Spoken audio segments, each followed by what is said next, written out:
Have you ever prayed and heard nothing back? No sign, no voice, no answer. Imagine serving God faithfully for years, only for heaven to suddenly go silent. Tonight, we tell the story of a man who walked through divine silence and discovered that silence does not mean absence. Silence is not rejection, it is preparation. Faith without signs is higher.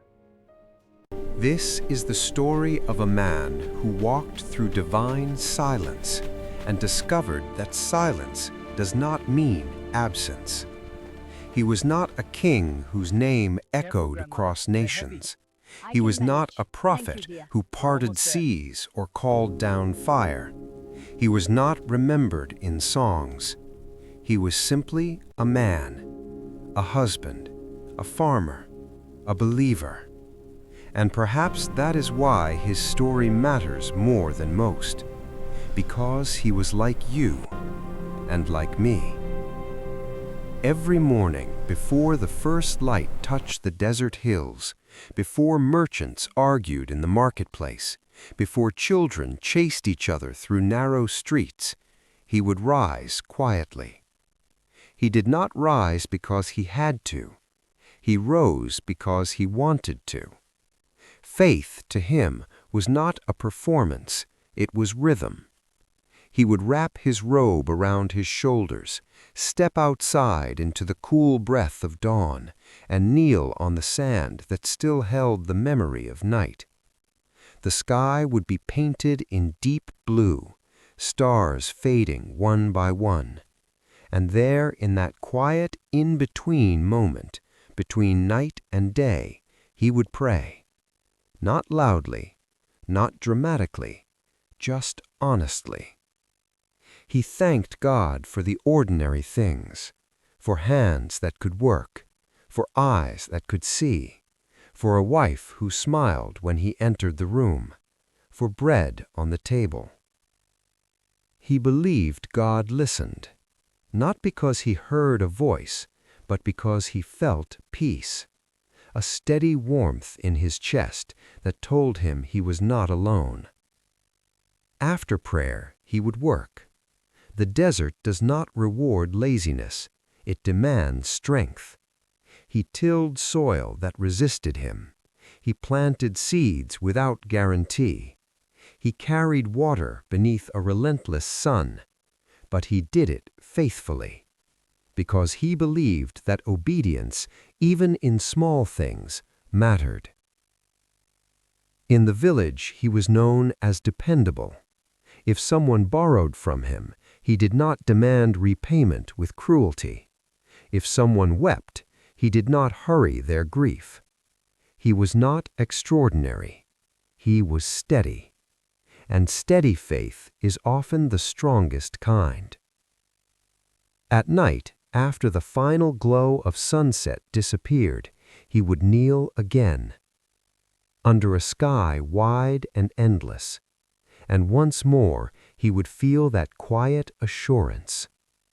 Until one night, he did not. He knelt as usual, spoke as usual, waited as usual, but something was missing. The peace, the warmth, the closeness. The words left his lips, but they felt like they traveled nowhere. He remained kneeling longer than usual, listening, searching, waiting for something, anything to respond. Nothing did. The wind moved, the sand shifted, the stars flickered above him, but heaven felt silent. He rose slowly that night, confused but not yet afraid. Everyone has moments when faith feels distant. He convinced himself it was fatigue. But the next morning, his wife did not rise from bed. Her face was pale, her breathing shallow. He sat beside her and felt something tighten in his chest. He prayed urgently. He asked for healing, for mercy, for strength. Silence. He tried again that afternoon. silence. That evening, silence. Days passed. Her laughter disappeared from the house. Her strength weakened. He prayed louder, then softer, then through tears. "Please," he whispered, "speak." Nothing. Then the sky withheld rain. Clouds passed overhead but gave nothing. The crops he had planted with care began to dry. Leaves curled inward. Soil cracked open. It was as if the land itself was reflecting the dryness in his spirit. Neighbors noticed. Whispers began. Perhaps he has done something wrong. He was always so certain. He pretended not to hear, but at night, alone, those whispers echoed louder than the wind. He walked deeper into the desert one evening, farther than usual.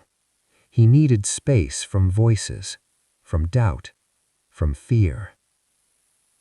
He knelt beneath a sky that once comforted him, but now felt endless and indifferent. "Have I failed you?" he asked. "Have I been proud? Tell me." He searched his heart. Every memory, every mistake, every careless word spoken in anger. He would have accepted correction. He would have repented gladly. But silence gave him nothing to correct. And that was harder, because pain with explanation is easier to endure than pain without understanding. Doubt arrived quietly. It did not storm into his mind.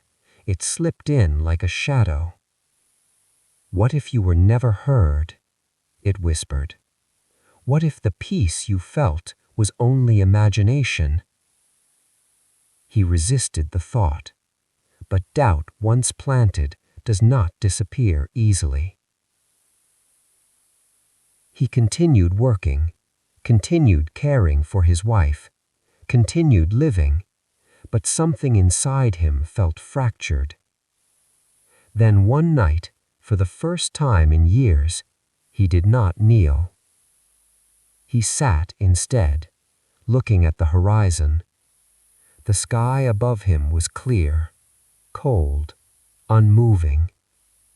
He felt small beneath it, smaller than he had ever felt. And finally, he allowed the thought to form completely. What if I am alone? The weight of that question pressed against him harder than hunger, harder than exhaustion, harder than fear. Inside his home, the oil lamp flickered weakly. Its flame trembled, then went out. Darkness filled the room, and in that darkness he felt something inside him almost give way. He did not shout, he did not curse, he simply sat in silence, and silence felt like abandonment. Days blurred together. He spoke less, prayed less, hoped less. He still did what was necessary, but joy had faded. Then one afternoon an elder came. The old man did not rush. He did not preach. He did not accuse. He simply sat beside him and waited. After a long quiet, the elder spoke softly. When a teacher is silent during a test, does it mean he has left the room? The question lingered. The man frowned slightly. The elder continued. Silence can mean trust. trust that what has been built inside you is strong enough to stand without constant reassurance. The words unsettled him. He always believed silence meant distance. The elder shook his head gently.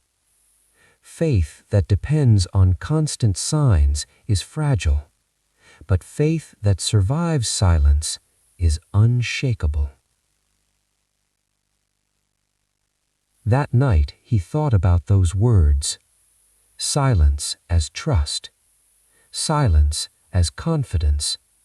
Silence not as abandonment, but as growth.